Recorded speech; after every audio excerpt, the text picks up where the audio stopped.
வணக்கம் ஃப்ரெண்ட்ஸ், எல்லோரும் எப்படி இருக்கீங்க? நல்லா இருக்கீங்களா? இன்றைக்கி ட்ரெண்டிங் டெய்லரில் வந்துட்டு நம்ம பேட்ச் ஒர்க் டிசைன் ப்ளவுஸ் தாங்க பார்க்க போகிறோம்.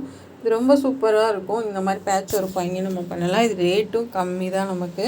இப்போ நண்டுகள் கழட்டிட்டு நம்ம வந்து ஒன் சைடு நண்டுகள் போட்டுக்கலாம். இது மாதிரி டைட்டாக மாட்டி எடுத்துக்கோங்க. இப்போ இது வந்து நம்ம இந்த மாதிரி இருக்கும். இது பிரித்து எடுத்துடலாம். ரேட்டே கம்மி தான், 125 ரூபாயோ என்னமோ தான். இது ஃபுல்லாக பேப்பர் எடுத்துடலாம். இந்த மாதிரி வந்து நெட்டடில் இந்த மாதிரி டிசைன் பண்ணியிருப்பாங்க. இதை வந்து கைக்கு வந்து கொஞ்சமாக தனித்தனியாக கட் பண்ணி எடுத்துருங்க.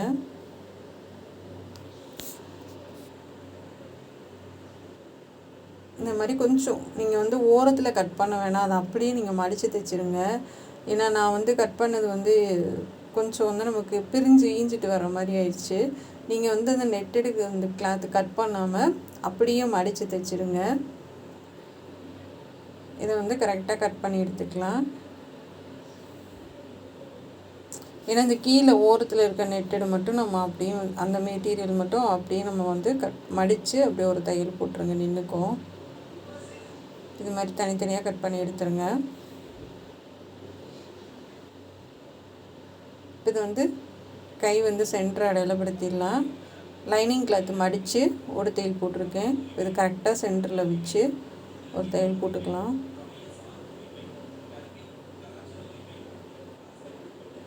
இது வந்து கல்யாண பொண்ணுக்கு தைச்சது.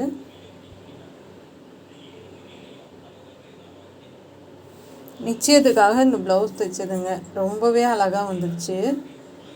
அந்த வளைவுக்கு ஏற்ற மாதிரி அப்படியே திருப்பி திருப்பி நம்ம வந்து தைச்சிட்டு வரலாம்.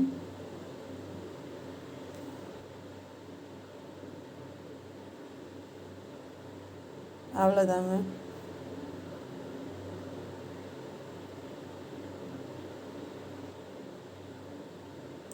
கொஞ்சம் வந்து நான் திருப்பி அந்த வி மாடலில் அடிக்கிறேன். நான் என்ன ஏன்னா வந்துட்டு அது நூல் பெருசாக கொடுத்துருக்காங்களா, அது வந்து பிரிஞ்சிட்டு வர மாதிரி இருந்துச்சு.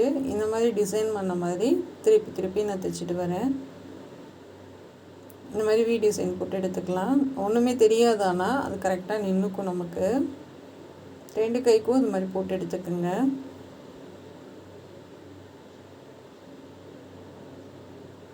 இப்போ வந்து நிக்கோட அகலம் 3 இன்ச்சு. ஆனால் இது வந்து அதிகமாக இருக்குது நமக்கு. அப்போ 1 இன்ச்சு எக்ஸ்ட்ரா இருக்குது. இது என்ன பண்ணலாம், இதை ரெண்டாக மடிச்சுட்டு அது நடுவில் அப்படியே இருக்கட்டும். இந்த மாதிரி தையல் போட்டுக்கோங்க.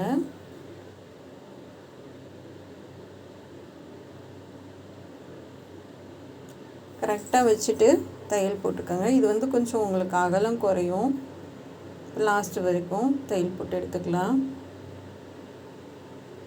இப்போ இந்த மாதிரி வந்ததுக்கப்புறம் நமக்கு கொஞ்சம் அகலம் குறைஞ்சிடும். நம்ம தைச்சு முடிச்சுட்டு முன்னாடி கழுத்துக்கு அதை தனியாக வெட்டி எடுத்துக்கலாம்.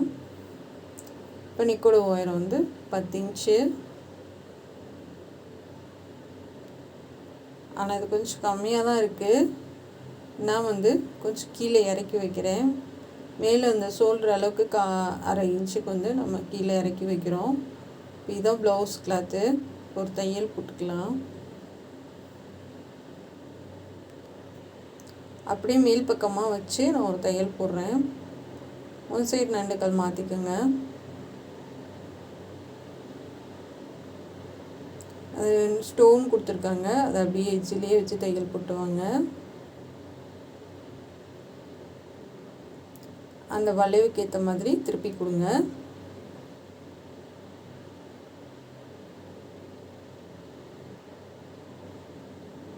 இந்த மாதிரி திருப்பி கொடுங்க.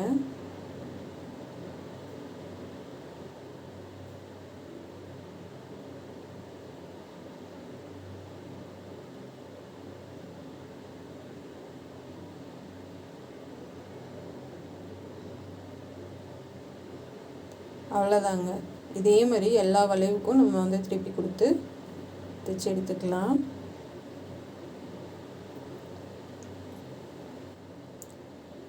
ஏன்னா கீழேலாம் வந்து நமக்கு செயின் ஸ்டோன் கொடுக்கல. இந்த சைடும் அந்த சைடும் மட்டும்தான் கொடுத்துருக்காங்க. வெறும் ப்ளவுஸோட கிளாத்தில் மட்டும்தாங்க வச்சு தைக்கிறேன். இன்னும் லைனிங் கிளாத்து நம்ம சேர்க்கல. ஒரு தையல் போட்டுட்டு அதுக்கப்புறம் லைனிங் கிளாத் வச்சு சேர்த்துக்கலாம்.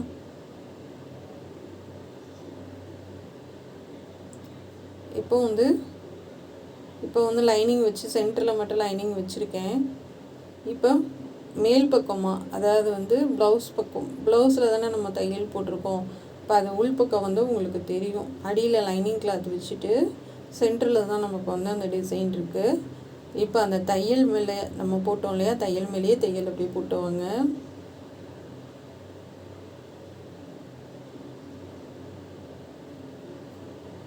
இந்த மாதிரி அந்தந்த வளைவுக்கு ஏற்ற மாதிரி நம்ம தையல் மேலேயே தையல் போட்டு திருப்பணும்னா தான் கரெக்டாக வரும். ஏன்னா இது வேறு எப்படி தைச்சாலும் உங்களுக்கு வந்து தைச்சி முடிச்சுட்டு நீங்கள் வச்சு தைச்சிங்கனாலும் அது சரியாக வராது. இதுதான் உங்களுக்கு பெஸ்ட்டாக இருக்கும்.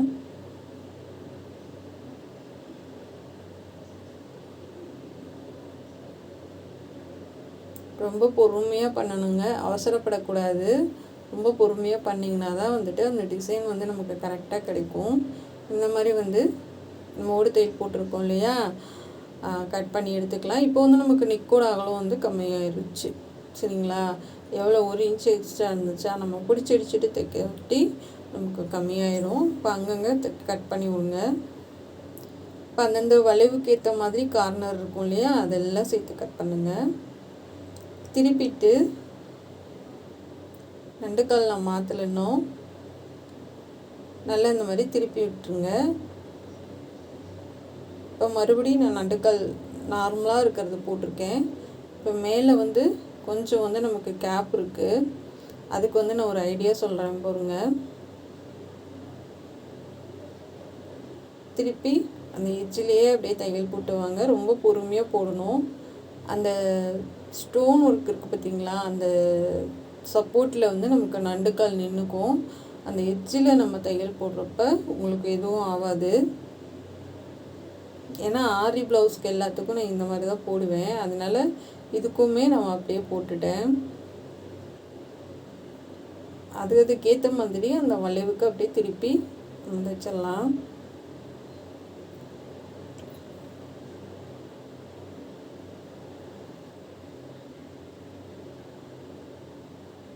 ஆனால் ஃபினிஷ் பண்ணதுக்கப்புறம் ரொம்ப சூப்பராக இருந்தது. ஆனால் முடிக்கிறதுக்குள்ளே போதும்னு ஆயிடுச்சு. ரொம்ப கஷ்டம்தான். அதுக்கு சும்மா நார்மலாக நம்ம ஏதாவது டிசைன் கூட பண்ணி கொடுத்துருக்கலாம்.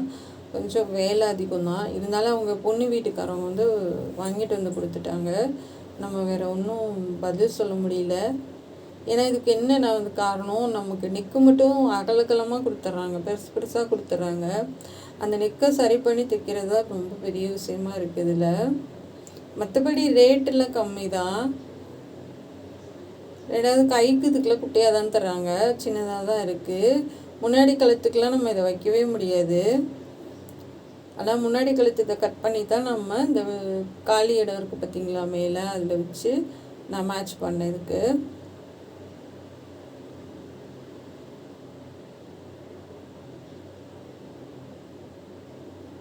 இப்போ ஃபுல்லாக ஒரு தையல் போட்டாச்சுங்க.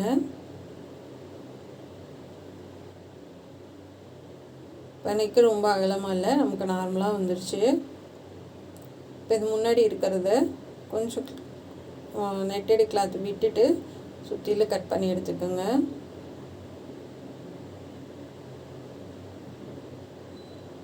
இப்போ இது 2ஆக கட் பண்ணிக்கலாம்.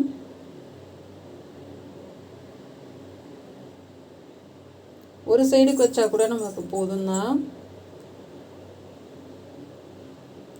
இது அப்படியே மடித்து அந்த நெட்டடி கிளாத்தை மடித்து அப்படியே வச்சு தையல் போட்டுடலாம். நமக்கு ஒன்றும் வித்தியாசம் தெரியாது, நம்ம அதை தனியாக கொடுத்து தைச்ச மாதிரி தெரியாது. ஏன்னா அது வைக்கலைன்னா தான் வந்துட்டு நமக்கு ரொம்ப முழுக்குன்னு இருக்கும். சப்போஸ் அது இல்லாமல் நெக்கு மேலே ஏற்றினாலும் நல்லா இருக்காது. ஏன்னா ஹைட்டான பொண்ணு, அப்போ அதுக்கு ஏற்ற மாதிரி நமக்கு நெக்கு கொஞ்சம் லோவாக இருந்தால் தான் நல்லாயிருக்கும். இந்த பிசிறு அப்படியே மடித்து தைச்சி விட்டுறலாம்.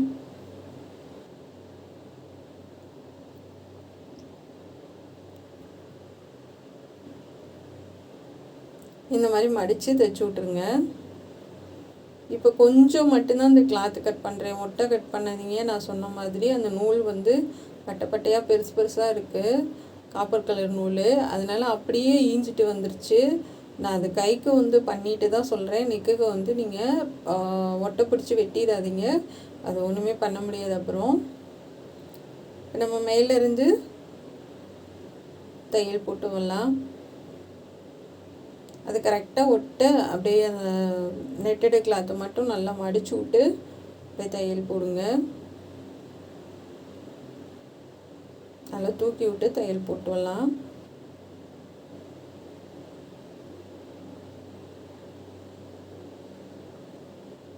லைட்டாக அந்த வளைவு கிட்ட மட்டும் லைட்டாக ஆகினாங்கன்னா கட் பண்ணி விட்டு கையில் பெரிய ஊசி கண்டிப்பாக வச்சுக்கோங்க. அதை நல்லா டைட்டாக உள்ளே தள்ளி விட்டு அப்படியே நம்ம எச்சிலேயே தையல் போடலாம். ஆனால் இதுக்கு அமௌண்ட்டு வந்து சேர்த்து வாங்கிக்கோங்க. நார்மலாக தையக்கூலி 200 வாங்கினீங்கன்னா 50 ரூபா சேர்த்து 250 ரூபா 300 வாங்குங்க.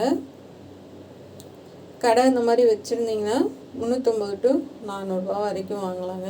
ஏன்னா அந்தளவுக்கு நமக்கு டைம் எடுக்கும். ஏன்னா இந்த ஃபினிஷிங் வந்து நம்ம நீட்டாக கொண்டுட்டு வர்றது சாதாரண விஷயம் கிடையாது. இப்போ முன்னாடிலாம் நமக்கு சும்மா காப்பர் லேஸ் மட்டும் வச்சு ஒரு 2 லைன் பண்ணியிருந்தேன். ஒன்றும் தெரியலங்க, கரெக்டாக மேட்சாக இருந்துச்சு. இங்கே கீழே அந்த ரவுண்டுக்கெலாம் நம்ம வந்து அந்த கரெக்டாக அந்த பிசுறு தெரியாமல் தைக்கிறதுலாம் ரொம்ப கஷ்டமாக இருந்தது. சும்மா லைட்டாகணுன்னா கட் பண்ணி அந்த பிசுறு தெரியாமல் அப்படி உள்ளே தள்ளி தள்ளி தைச்சிட்டு வரேன்.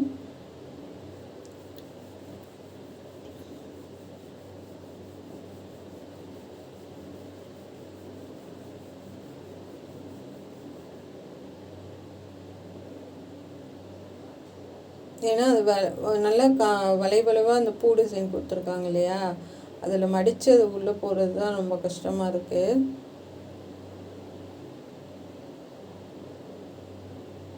கஷ்டப்பட்டு தைச்சாலும் பொண்ணுக்கு ப்ளவுஸு சூப்பராக இருக்குன்னு சொன்னாங்க. அது ரொம்ப சந்தோஷம் எனக்கு. பாருங்கள் இந்த பக்கம் எப்படி இருக்குது பாருங்கள். அந்த இது கரெக்டாக அந்த எட்ஜு வரைக்கும் அப்படின்னு நல்லா மடிக்கிட்டு தைச்சி இந்த மாதிரி வந்து இடத்துல கட் பண்ணி விட்டு அதை பிரித்து தனித்தனியாக இந்த மாதிரி மடக்கி விட்டேன்.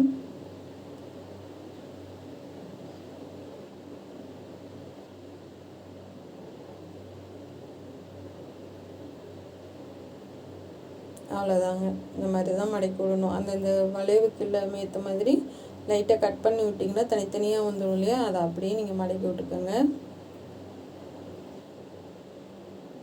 ஏன்னா நல்ல வேளை ஃபஸ்ட்டு கை தைச்சேன். கை தைச்சதில் தான் நமக்கு லைட்டாக தெரிஞ்சுது. ஃபஸ்ட்டு நான் நெக்கு தைச்சிருந்தேன்னு வச்சுக்கோங்களேன், அது ரொம்ப கஷ்டமாக இருந்திருக்கும். அதை அட்ஜஸ்ட் பண்ணுறது வந்து பெரிய விஷயமா இருந்திருக்கும். அதனால் வந்து நீங்கள் ஒட்டை கட் பண்ணாமல் இந்த மாதிரி கிளாத் விட்டுட்டு கட் பண்ணுங்கள். என்னடா மறுபடியும் சொல்கிறாங்கன்னு யோசிக்காதீங்க. ஏன்னா நான் அனுபவப்பட்டதில் சொல்கிறேன், என்ன உண்மையை சொல்கிறேன். நான் உண்மையை சொல்லி தான் நான் வீடியோவே போடுறேன். ஏன்னா நம்ம படுற கஷ்டம் வந்து மற்றவங்க படக்கூடாதுன்னு நினச்சி சொல்கிறேங்க. அதனால் வந்துட்டு கைக்கு கட் பண்ணும்போது விட்டுட்டு கட் பண்ணுங்கள் 2 சைடும். அப்படியே நீங்கள் வந்து இந்த நெட்டடி கிளாத்தை மடித்து தைச்சி விட்ருங்க.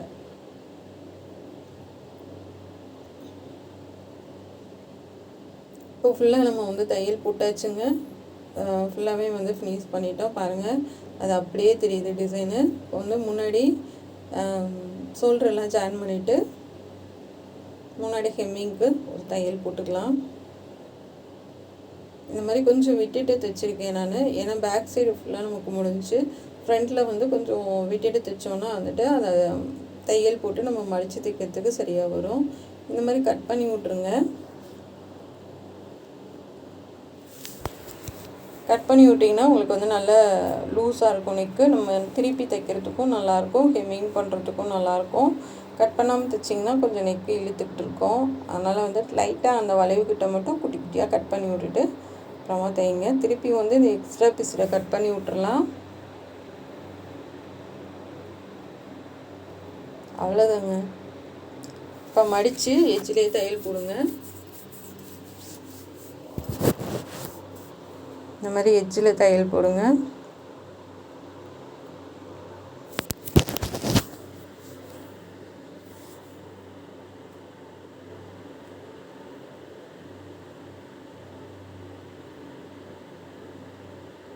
அவ்வளோதாங்க.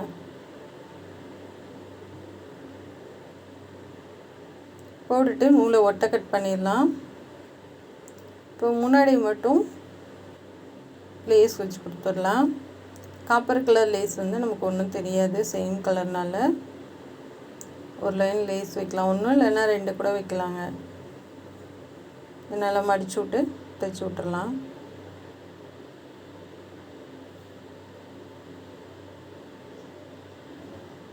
அந்த பிசுறெல்லாம் நல்லா உள்ளே தள்ளிட்டு அப்படியே திருப்பி பொறுமையாக தைச்சிட்டு வாங்க.